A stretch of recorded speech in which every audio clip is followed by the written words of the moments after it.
marka aad baan arinta iyada uga xun wadada iyada lacagteedii hore loo bixi dhabtii waa wax aad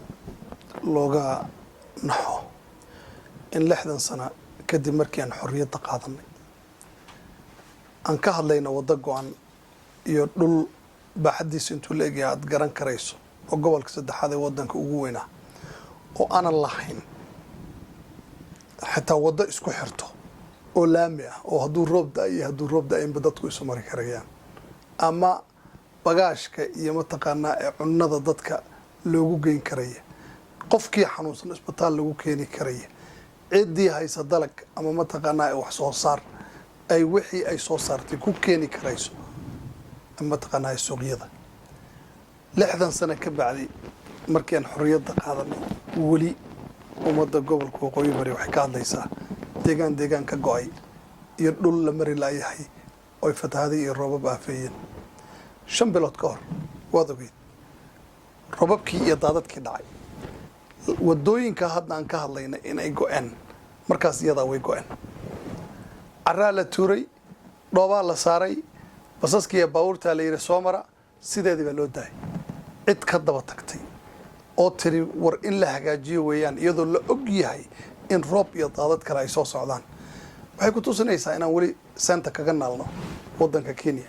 oo waxa annaga nagu saabsan ee horumar ahaana ayna nahayn wax mataqaanaa mudnaan weyn la siinayo arinta iyada waan ka dhiidhiyeynaa waan ka cabanaynaa waxaana leenahay nama qabato in maanta aan ka hadalno inaanan wado haysanin nama qabato wadada iyada lacagteedii hore loo bixi qaybo waa jireen loogu talagalay in ganacsato iyo dawladdu ay iska kaashato oo iskaashi u noqdo iyaga laftooda cagta la mariyay ganacsatadii lama siinin lacagii mataqaana loogu talagalay inay dawladdu dhankeeda ka bixiso meelo badan baa hadda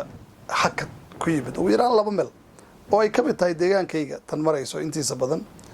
ee ka bilaabanaysa Madoogaasha ilaa Samatar hadda hakad bay ku jirtaa ganacsatada markii hore la siiyay inay dhisaan iyo dawladii is afgarasho waaba dhaxyaala ilaa haddana wax hal ah oo xagga dawladda ka soo baxay ma jiraan